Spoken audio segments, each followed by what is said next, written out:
Hey, good morning or afternoon or evening, everyone. Welcome and thank you for joining us today. So this is the lunch lectures about computational typography, and we have a really great speaker today. Before we introduce her, we just have a few announcements. First of all, we actually want to thank you and thank a few people that made this possible. So first of all, the MIT Media Lab for letting us organize this. And then Zach Lieberman, who's also here today, who is my PI, my teacher at Future Sketches, the Future Sketches group at the Media Lab. And we also have a ASL interpreter today, Blair Fell, who has been doing an amazing job translating in the last few lectures, and we'll also do that today. So just know that we record these sessions, and basically, we'll post them after the series is over, so you'll be able to see them again. So today is the fifth lecture in our series, and we've already heard from Space Type Studio, Jus van Rossum, Talia Cotton, and Peter Cho. Today we'll hear from Beatriz Lozano, and next week we'll have Dia Studio present their work. So yeah, we're really happy about that. And there's a few announcements I want to make. So first of all, there's a faculty search at the MIT Media Lab for assistant professor or associate professor without tenure, but tenure track for transformative design. So if you're interested in this, or if you know anyone that might be interested, please take a look at it and apply. Like, we're very curious to hear from people that might be interested. And also there's an open call for applicants at the Future Sketches group. So that's the group I am in, that's led by Zach. We look at code as a medium for art and design and make artifacts and tools and all kinds of really fun, playful, experimental stuff. We had an open house, or like a question hour last week, but also keep an eye on the website, because we'll publish a recording of that very shortly.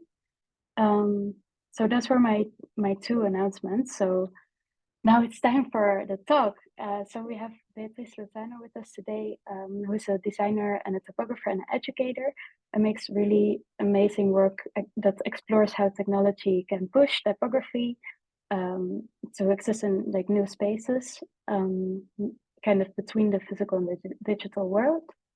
And she teaches interaction design at Parsons, and she was also a design director at Sunday Afternoon. And she recently won a National Design Award. So we want to congratulate her about that, an Emerging Designer of 2023. It's really cool. And she has a background in mechanical engineering, but she shifted to graphic design. It started with her involvement in immigrant rights activism, and that sort of opened the world of graphic design to her. So we're very happy to host her and hear more about her work today. Please give her a big applause. Hi, everybody. It's wonderful to be here today. Thank you so much, Vera and Zach, for making this possible, and just everybody for joining. Let me go ahead and share my screen. So today I want to speak with you all about some emerging technologies I've been exploring in some of my work. But before that, I first fell in love with design through branding, and over the years, I found all of these other interests, including like AI, motion, type design, lettering, prototyping, creative coding, and extended reality. And on top of that, I'm equally passionate about issues such as immigrant rights, gender equity, celebrating cultures. And so often when I'm working on projects, I say that this is probably what goes on inside of my mind. And I truly consider myself to be a generalist. I don't consider myself to be profoundly great at any of these. I'm much more interested at the intersections or what happens when you combine two of these approaches, whether it's two design approaches or something that I'm passionate about with a specific design approach. And but today I just want to mainly focus on these three. So creative coding, AI, and extended reality. And before I go and share some of my work, I just want to share some of the people who have inspired my work over the years. And so when it comes to creative coding, we have pioneers such as Tim Rodenbroker, we have Space Type, which I think I saw Lynn and Kevin in the chat today, Keel Muchkelhaus, as well as up and coming creative coders such as Leon Neisberg, who's been holding creative coding meetups here in the city. And I think Leo's also in the chat as well. Um, and then we have, I think, the highly discussed AI. I won't go too much into AI, but I will say over the past year, I have adopted AI into a pretty regular part of my workflow. Typically, I work with tools such as ChatGPT to enhance my code or to just learn more about how I can improve it. And sometimes I do use visually based AI tools such as Midjourney, but because of issues such as copyright and authorship, I really sort of steer away and really only use things such as Midjourney for like color inspirations or textures and less so for final outputs. And then lastly, we have what would be my favorite of all the emerging technologies, which is extended reality, which covers everything from VR to what I'm most interested in, which is mixed reality or AR, which allows us to combine our designs with the world around us. And so with extended reality, we have our pioneers such as Zach Lieberman, Dia Studio, who I know will be speaking next week. And I actually did a mentorship program with Meg years ago, and she just had a profound impact on the way I view design and my practice in general. So really excited to see their talk next week. And as well, we have some up and coming designers such as Rashri Saraf, who I know will be speaking at the InScript Typography Festival. I think it's going on right now. Been very inspired by the works of designers such as Zach And Lieberman, Dia Studio, as well as I think we should all keep our eyes can you out all for up still and hear coming me designers or? such as Raj. Oh, okay. Been very Yes, inspired by the works Oh, of but okay. it's I Sorry, hear designers an such as my Zach echo. Lieberman, Dia yeah, I've been Studio, as hearing well as I'll keep our eyes out for up let's and see. coming designers such as Oh, maybe it's, can you hear me now? Yes, now we can hear you. Oh, yeah, I We wasn't just sure heard a what. little echo. Yeah, I was hearing an echo as well. I don't know if it was like my AirPods or I'm not sure what was happening. I feel like this But happens to now me it every works. time. Okay, this happens to me every time. So whenever something like this happens, I often have people ask me like, "Do you feel like this technology is going to take over everyone?" And then I'm like, "This is proof. We're not there yet. I'm still struggling with it. We have a long way to go before it takes over all of our lives." But many times I have people ask me like how I got into AR, what was my trajectory with that. And I originally became exposed to AR in 2017 when I first moved to New York. And when I say exposed to AR, I mean more like in a professional sense. I think many of us, have seen AR like in the gaming world, like with Pokemon Go and all of that. But once I started working in design agencies, I remember in 2017 just learning about how companies such as IKEA or even now Amazon will be utilizing these tools. And immediately I was very interested in learning more about these tools. And then in 2019, 2020, I began just watching a lot of, well, more than watching, more like reading articles, going on Stack Overflow, just trying to learn how to use Apple's AR kit to code these designs. And these two uh, designs that we see in the middle were all designed with Apple's AR kit. And then in 2021, I was able to sign up for Zach Lieberman's AR class, and that was a huge and eye-opening experience for me because we were working solely in Spark AR. And for anybody who is familiar with any of these AR tools, basically before Zach's class, I was working purely in Xcode, so everything I was designing was coded. And then using the tool Spark, you can now make all these designs with very little code, and we were able to focus more on the designs themselves, which has definitely Been influenced very inspired. my work. And so now that I have these three emerging technologies, and my main focus has been AR, I often have to ask myself, how can we utilize these technologies to make a more positive and equitable future? And firstly, I want to share some of my educational initiatives. So I was involved with type electives. I was teaching a class during their inaugural semester, and I taught an AR type class, and I decided to just teach it in Spark as well, simply because this was a 5-week class. So we were limited in time, and we also had students sign up who come from all different backgrounds, all different ages. And I really just wanted to remove those barriers when it comes to designing with AR. And so here we could see some of the designs that the students created. And what I really loved about this class was that at the beginning of the course, the majority of the students had very little to no previous experience with 3D or AR. And in only a couple weeks, they were able to create these pieces. This one here is audio reactive. And then we had our little exhibition at the Wix playground.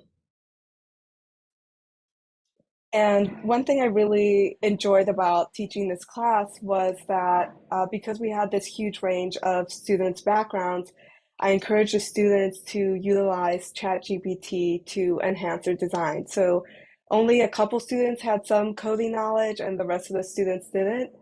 And I think for anybody who knows how to code or has coded in the past, you know that it takes hundreds of hours to get to a level of proficiency where your code is actually able to replicate like the design you're envisioning in your mind.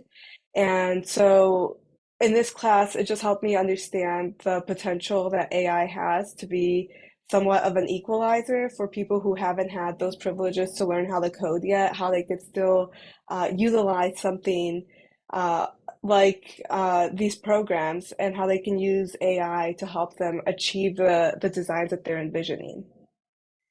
And I also taught an Intro to AR type workshop in Mexico City last year. This is something I'm very passionate about. I believe as these new emerging technologies continue to develop, it's all of our responsibilities to make these as accessible as possible for people outside of our immediate circles, outside of New York, outside of the US, and outside of English speaking communities. So this workshop was held entirely in Spanish with the help of my friends over at Republic. And the reason why this was really important for me is that the majority of these resources are primarily in English. And usually, even though this was held in Mexico City, at least in Mexico, when you go beyond Mexico City or these larger cities, not everybody is bilingual. Many people don't speak English and will never be able to access these types of resources, even though they might be the exact people who would really benefit from these designs. And I'll be returning to Mexico for a couple weeks this November, and I'll be giving workshops in Jalapa, Puebla, and then Mexico City as well. And next, I want to share with you all a sketch I made in 2020, and this was through the Type at Cooper P5 course taught by Space Type. And this is a design I made in P5, and for this week's homework assignment, we were learning all about glitches. And this was right after the murder of George Floyd. And so it brought to mind the saying, the system isn't broken, it was built this way. And I decided to join together that saying with the visual of the glitch. And here the user's cursor is dictating how fragmented the saying gets, and the color changes based on the position of the cursor. And to me, this was just a really powerful way for us to reflect on our own roles in upholding these systems as individuals, simply because it's easier to sometimes blame these larger societal problems on people who are outside of our identities, but I think it's equally as important to reflect on our own roles as well. And on a lighter note, another thing I really do love about generative typography and tools such as P5 is the amount of visuals that they can create in the matter of seconds, and really in terms of productivity. So all of these stills here are just different frames from the design. And you can imagine that if I tried to recreate this in Illustrator or Photoshop, it would take me probably many hours because I would be overthinking each composition, overthinking the colors.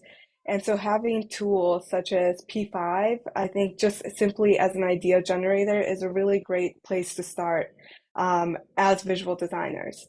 And so I shared this design as a sketch on my Instagram, and it was picked up by an activist group here in the city called Projection in Protest. And they displayed this design in different parts around the city. Here we see it on the Brooklyn Bridge, and then my personal favorite was it was projected outside of a Brooklyn precinct during a defund the NYPD protest. And next up, it's also another P5 related project. It's the Identity for Creative Week.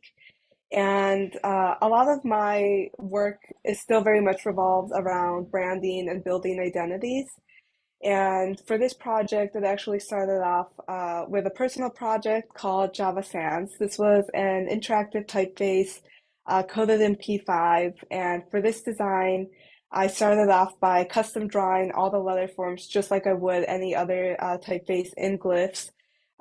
Then imported it here into P5, where you can now adjust it. And so you can change the shapes that are being repeated to create the different letters, as well as you can also even upload your own image to create these letter forms. And originally, this started off as a 36 days of type exercise where I was creating like one letter a day. Then I returned back to it, made it into a functioning typeface, once again with the help of my friends over at Spacetype. And then later on, the one club here in the city approached me to design their identity for their creative week, along with the studio I was working at the time, Sunday afternoon. And so we decided to use Java Sans as a starting point. And this was primarily because when Java Sans is used with this square image, it gives this really interesting shapes when you're pairing like the curviness of a C and the angles of the W, and just very reflective of the awards, if anybody's familiar with like the cube or the pencils from the ADC and One Club. And so even though this became a pretty, I would say, standard branded identity, its origins were very much in the P5 design. And even in this animation here, our animator at the studio, she had traced the P5 illustration almost frame by frame and then reanimated it. And I think this project was, for me, an excellent reminder that for anybody who's interested in both like branding and creative coding, like the creative coding doesn't necessarily always have to be the final output. It can also be part of your process, and it could be like part of your inspiration. Especially because I think a lot of these tools are still being refined, and sometimes when it comes to branding, you need a different type of versatility, and you need like vectors or different images that you could really scale up. Um, and so here we could see how the identity was built out. And then I know I said the code wasn't the final output, but then at the end I came back and made them this mini site where people can go in and make their own custom like CW logo by uploading an image. So here we had all like, the different One Club awards or any custom illustration that anybody has submitted as well.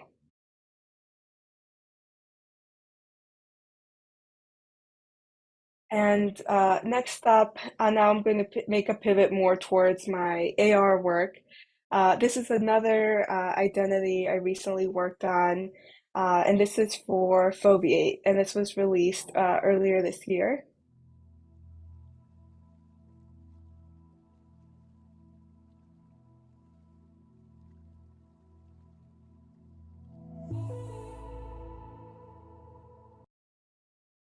And so Foveate is a platform that allows you to share and create 3D on the web, and so you can drop in things such as 3D objects, images, audio, videos into this platform, and then you can easily share it with collaborators, with clients, and you could see the wide range of use cases, you know, from architecture to engineers to artists such as ourselves.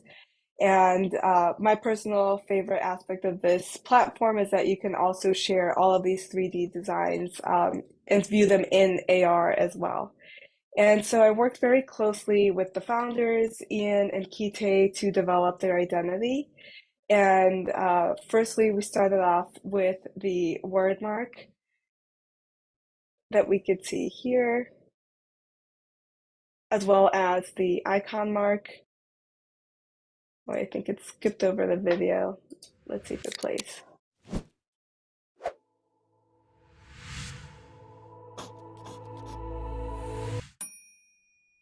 So I won't go too much into the detail of customizing the types because I think this isn't that kind of type talk. But I will go into the icon mark itself.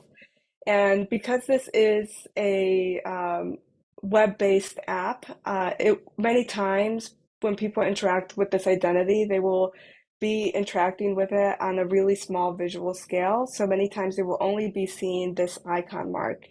And so for the icon mark, I wanted to take three main things into consideration. The first was that I wanted it to be some kind of a capital letter F so that people can memorize it since it's the first letter of the title. And second, the name foveate stems from the fovea, which is a part in the eye's retina that has the highest acuity for focus. And so I knew that this whole identity, I wanted it to embrace this concept of coming into focus and of sight and vision.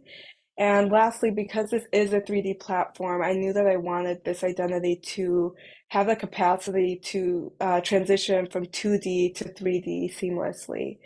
And so we could see here in this next video what this looks like in AR.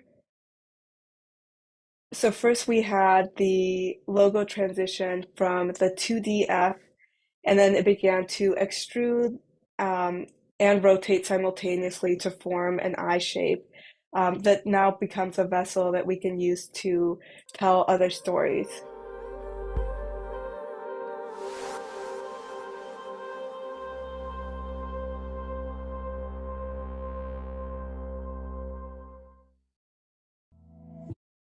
And so here, unfortunately, this only works for iOS users, but if you do have an iOS device, feel free to scan the QR code and this design will pop up. And for this design, we decided to show the Arctic scene within the eye holding shape. But you can imagine for different campaigns and different aspects of the brand, we can begin to tell much richer stories and begin to create these mini worlds that people can now begin to interact with. And so I really think this will be the future for branding, especially now that we are stepping more into a 3D and spatial design era. And another thing I really loved about working on this project was the landing page for the Foveate website. Here we could see two screenshots. So this is a 3D landing page that you can pan around with your cursor.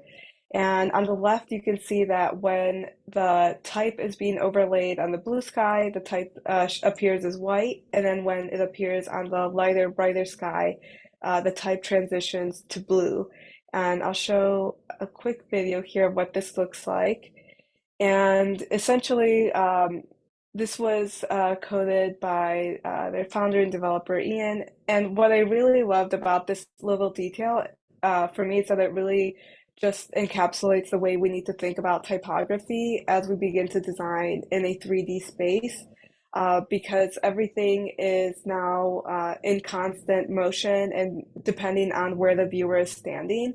So it's all about perspective. So if you take a step to the left or the right, what is behind your typography will change. And so in order to retain legibility, we need to create typography that's adaptive and that understands what is happening in its surroundings. Next up is another AR project, and this one is a collaboration with my friend Lin Yoon. And this is an AR component to her existing mural. So for anybody that's based here in the city, you should definitely go check out her mural. It's done at the Seaport down in Manhattan. And this was for the You Are Not Alone campaign. And she painted her mural in Hangul, which is the Korean written script. Here we could see Lin at work. And on the left here, we could see a pretty standard rendition of what this mural spells out in Hangul. And then on the right, we see Lynn's take. And so immediately we can see that hers is incredibly expressive. It has all of these added curves and just this warmth and funness to it. And as I began to design the 3D and motion part of this AR mural, I really wanted to use that expressiveness as the starting point. And so we started off by extruding the letter forms and then playing around with different ideas of how color and movement can come into play for this mural. I think on the left here, I was exploring like what if it was images of food that was on the z-axis of the type, or what if we had small type running up and down the z-axis, and or what if we had alternating color to form some kind of rhythm as the design is in motion. But as I began to animate, I found that I was being very rigid and restrictive with the motion, and that was primarily due to my own limitations with language. So I'm only bilingual. I only speak English and Spanish, both of which fall under the Latin script. And I was really thinking about these characters the same way. I was worried that if I began to animate them too much, they would become illegible. And thankfully, Lynn was kind enough to explain to me, this is a Slack message from Lynn that I just redesigned in this black and white slide format. But essentially, she explained that Hangul is created out of modular components. And so both on the top and the bottom are both fully legible, and you can break it apart. And just even having this new information was really helpful for me to feel comfortable to add more motion to the mural without destroying the message. And then Lynn also provided this point of inspiration, which is Theo Jansen's wind-powered sculptures. In this design, I just really loved how all of these rigid components can now work together to create a fluid motion, and you can definitely see the inspiration here in our final design. So for the final design, we went with the color option of alternating between this pink and orange to play off of the physical colors of the mural and to really just have them alternate. So as the mural oscillates in all X, Y, and Z directions, the colors really begin to form this really beautiful rhythm that we see here. And here we could see what the mural looks like in person. Again, if you guys are all in New York, for anybody who's based here, highly recommend you check out all the murals. And I also created an at-home version, so feel free to scan the QR code. I think, again, I'm sorry, this is an iOS design since this was designed with Apple's AR tools. And this design, I also have been exploring the role of spatial audio. So Lynn was generous enough to record both an English and Korean version explaining her thought and the meaning behind this mural. And so as of now, I have added the Korean audio to the mural. So if you pull up the AR version and you walk closer to the mural, you'll hear the audio clip. But as you walk away, it'll get quieter. My ideal goal that I've been working on, but I wasn't able to finish it on time. I was hoping to have it so that it plays the Korean audio clip when you walk like approach the mural from the right side, and then the English version if you approach it from the left side. Maybe in the coming weeks, I'll figure it out. But I think there's still a lot of untapped potential when it comes to spatial audio, especially when it comes to these larger designs. And on that note, I also wanted to share a personal project that I've been working on with some friends called Solfi. So a group of friends and I, mostly friends from college, we started working on a small art collective called Soul5, where we're exploring the role that music and technology such as AR can play into one another. And once again, after taking Zach's class, I think one of our assignments was designing across senses, and I chose to design with designing visual to audio. And I think since then, I've been super interested in the potential that lies within this type of design. This design is made in Spark, so anybody can feel free to scan the QR code. It's not just limited to iOS users. In this design, you see the letters NYC spelled out, and then each letter is spelled out with different components, and then each component is reacting to different audio waves. So you'll see that some components react more to like deeper audios or higher pitched audio. And then these elements begin to distort and change color. And over at Soul5, we really are just approaching this for fun and recreationally, and are looking to like pair up with different musicians here in the city. But I think there's also a very important aspect of accessibility and thinking about how AR can create new experiences for people who perhaps are hard of hearing or are deaf, and who can now use tools such as this to be fully immersed in like a concert or a musical experience. And that's something that I'm very interested in exploring more as well.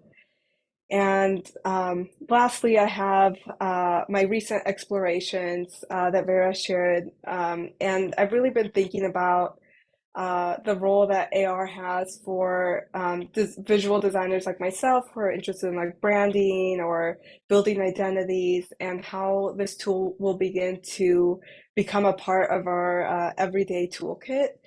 And so I've been working on some sketches. So this sketch was made with Apple's AR kit in Xcode. And in this sketch, you can type in any word, and then that becomes a 3D type object that you can then tap to place anywhere in the world.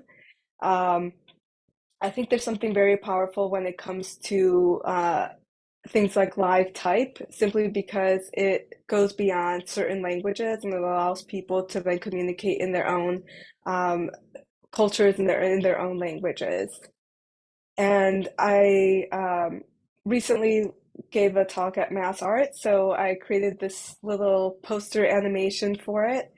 And then it made me think of like how would this poster exist in AR, or what does a poster look like in AR? And it led me to create this design that we see here. So essentially, I broke apart all of the different components of that poster as different 3D objects. I was there by myself, so I didn't have anybody to help me film it, but very similar to the last sketch we just saw.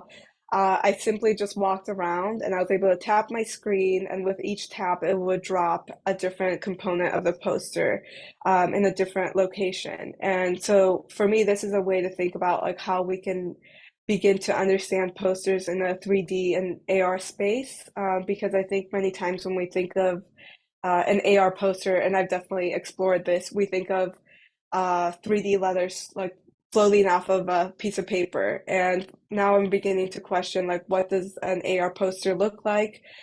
Do we need this physically printed paper? What if the world around us is the physically printed paper and then the components we're just dropping in ourselves? So each time we can make a new composition simply by being in a new location or by dropping them in at different scales or in a different order. And so I think something like this could be very, very useful for like future identities that hopefully I'll design. It's definitely something I want to continue exploring. Um, but yeah, hopefully I'll be able to continue developing this in the coming year or so. Thank you all so much. Yeah, thank you so much, Beatrice. Big applause if you can. You can also leave a little emoji. So if you have any questions for Beatrice, please post them in the chat. Wow, that was really interesting and really nice to see different aspects of your practice. Um, I I see. So what I really like about your work is that you learn from a lot of people and then you also teach a lot of people. Can you talk about how maybe some of the things you learned influence the way you teach? Yeah, definitely. I mean, I love learning. I think that's my favorite thing to do. I hope to always be able to take classes and just continue learning. And I feel just incredibly fortunate to have learned from people who I really admire, such as like Space Type or Zach, even DS Studio.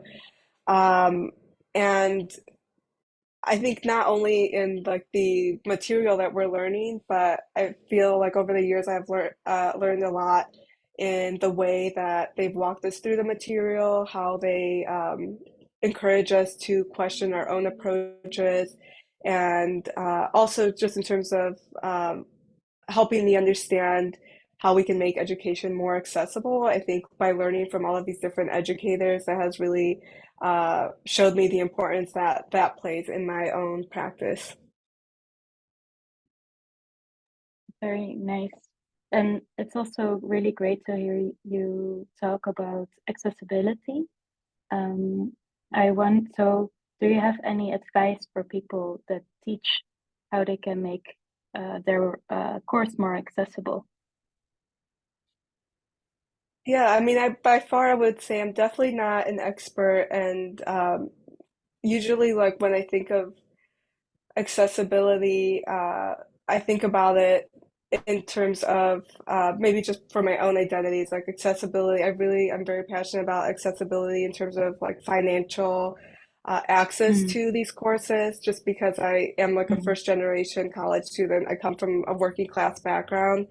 And I think mm, also having a strong connection to my own culture, and like my parents are from Mexico, and now having met so many designers from Mexico, being able to take classes here in the US is sometimes almost impossible. So I think it's really important to even have things like virtual options. So even like this lecture, I think it's really incredible that people can go and watch it at their own time and watch it as well. And I think virtual classes are just, I think, a way to get people from all around the world, all different backgrounds, as well as finding scholarship options. I know when I was first starting off, like I wouldn't be here if it wasn't for different like scholarship donors who were generous in making certain workshops or classes possible. nice. Yeah, that's such a valuable thing to hear about. Um, do you have any tips for people that start working with AR and type? Where can they start? I mean, I think there are a lot more resources now than there were a few years ago. I would say I usually recommend for people to start off with Spark, uh, only because the barrier to entry is so low, and because you don't really have to code. I think it challenges you to really think about 3D as a medium and to think about why you're choosing to work in 3D, and as opposed to just like thinking in 2D and simply extruding it, but really thinking like what does this third axis give us access to, like in terms of motion, in terms of how we tell a narrative. And then Mm. once you become comfortable with that, I'm still a big fan of like Apple's AR kit and just what it allows you to do with tools such as like spatial audio, even like occlusion, when you can drop an object and have people walk in front of it, and scalability and all of those good things. Nice. Yeah, that sounds like they're, yeah, like good tools. And Zach also asked what your favorite tools are, and maybe what tools do you wish existed? Um, Yeah, let's say for AR, my two favorite tools are like Spark and Apple's AR kit. Like, I think they're Mhm. still a bit cumbersome, and like even some of these like last designs that I showed, like the poster and the last sketch where we were dropping the type, that one I made with Apple's AR kit, but because it was coded and it's a bit more complex, I can't easily share it with other people unless if I create an app and launch it. So I think there's still that struggle. So I wish there was just like an easier way to make these more interactive and code-based AR designs that we can then easily share, um, the way that we can easily share like through a text message, or that we can with a Mm. simple like USDZ file, or even like Spark's tool. Like, I think it's really great for sharing some designs, but it still lacks in, I think, the more complex design goals. Mhm. Mhm. And maybe that ties also into the question, another question that Zach asked, which is, what are the biggest challenges to working with type in AR? So you already mentioned the sharing is a problem, but are there other things that are challenging now? I mean, right now, I think a lot of my work is still very much like expressive and more of what is considered like display type. I'm not really too focused on the function side of it, at least with these designs that I'm sharing. But I am very much interested in exploring that, like exploring the role that variable fonts have in AR and Mm. legibility, and how we can use AR to our advantage. So, like maybe if we approach typography, it gets thinner in weight, and as we step away, it becomes bolder, so it's still legible, or increases in size, or rotates with the user. So I think legibility is definitely a huge issue that we need to think about when working with typography. And Mm. then personally, because I still am like a branding designer and I do work with many like commercial brands, I think just getting people to be open to embracing these technologies and projects, I think has been one of my personal biggest goals and barriers so far. I like to believe it will change in the coming years.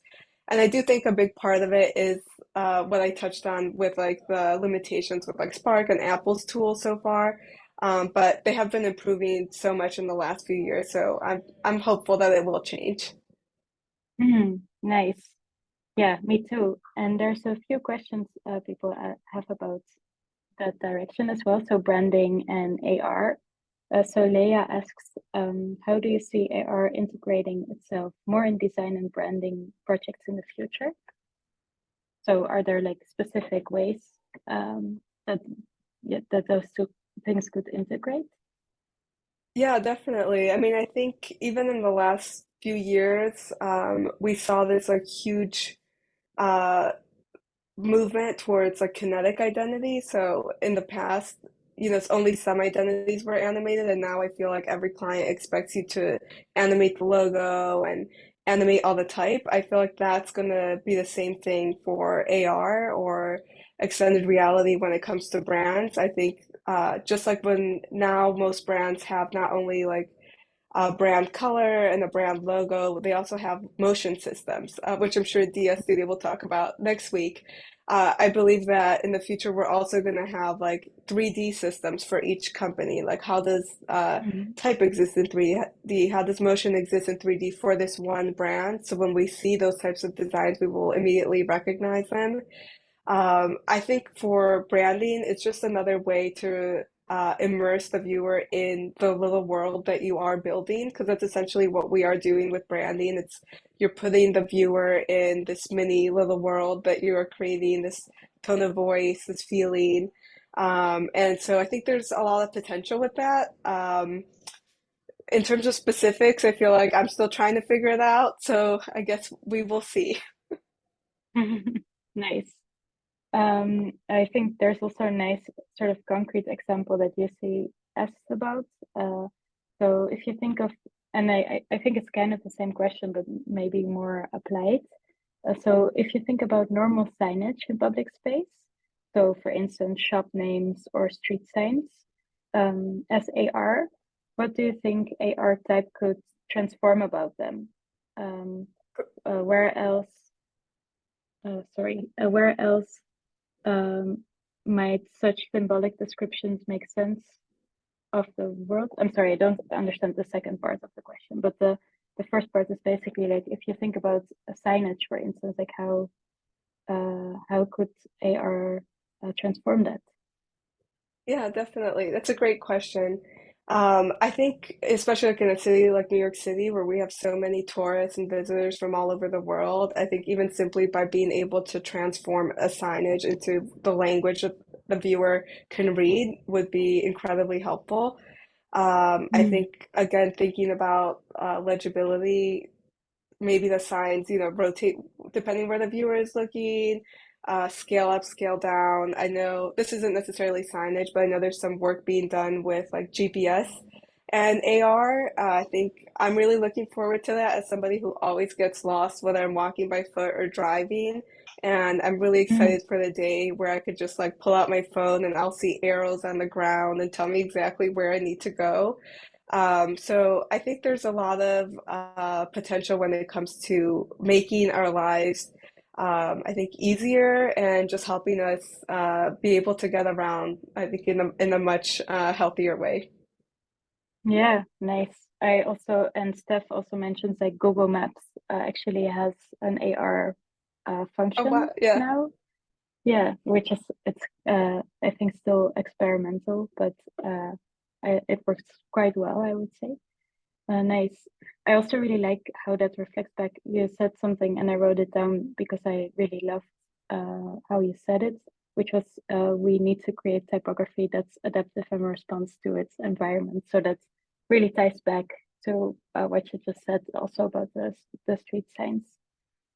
Um, so there's a few questions also more about like really using tools. Jose, I'm sorry if I mispronounce your name, asks, so do the current limitations on Spark AR's file size and other things influence you in the direction you design? And would other tools help with that issue, like for instance, using the Snapchat toolkit or AR kit? Yeah, so each program, each tool has its own limitations. So I think one of Spark's biggest challenges is the size limitation. Um, I think they've increased it, but before I think it was like 4 MB, which is very small, especially when you want to bring in textures and different elements like that. More than I think the size limitation, I think visually one of the biggest limitations in AR is that many times you can really only move elements in their position, rotation, or scale. So as you see, a lot of these designs are made out of different components, or they're modular designs. Mm, That is changing. Like there are now like plugins for Cinema 4D where you can bake objects. I've tried some. They haven't been very successful. I think I need to go back and mhm, explore some. I know I've worked with some where you essentially like puppet rig elements to give the illusion that um, it's not just rotating position and scale, but that was really, really, time consuming because you're essentially almost doing like a frame by frame animation. So I think wow. once we're able to remove that barrier, there's going to be just like this, I think, huge growth in the quality of the AR designs that we're seeing, where they're going to be so much more comparable to the animations we see, like on our screens. Nice. I really like that that answer. And Risha actually asked twice what software did you use to do the Foviet project? Um, for the AR, that one that's primarily that's a USDZ, so that was Apple's AR kit. And then for the 3D logo itself, I collaborated with their team. For the eye shape, I designed that in Cinema 4D, and then for the Arctic scene, I think they used Houdini for that one. Nice. And Alejandro also asked something about tools, so which I think is more about sort of finding a community. So he asks, what tools or platforms have you found to have the most reach? Meaning that we as designers create something and then everyone gets to see it regardless of their device. So Yes, iOS or so Android. for that reason, like that's why I really became such a big fan of Spark. And I know some people really in like the 3D or AR world when they're like, "What did you make this in?" And I'm like, "Spark." And they're like, "Oh my God, like why Spark?" I was like, well, it's not about creating a perfect design. It's about creating a design that can reach the largest amount of people. And I think sometimes as designers, we get too fixated on perfectionism and just like having our designs be just absolutely, seamless and perfect. But with Spark, it really makes it accessible for like Android, iOS users, and also more than that, it's like most people are in social media, most brands are in social media. So to me, it's like, what's the point of creating a super, highly high quality and high interactive design that can only be viewed by half the population? That to me isn't really the idea of a successful design. Because to me, design is all about how our creations interact with each other as people and like how they impact their daily lives. So it's like if your design can't even reach people, then what is it really doing? Yeah, that's a nice way to approach it. So it's more about the communication than than making a perfect design. I really like that. Matt also asked a question related to that. So um, more about outreach. What tips do you have for implementing AR solutions in a way that doesn't alienate people who are or might not be directly engaged with work in AR? So, for example, how do we treat the people that see the people that are watching on their phones or tablets or glasses? If you have any tips for that, we will be curious.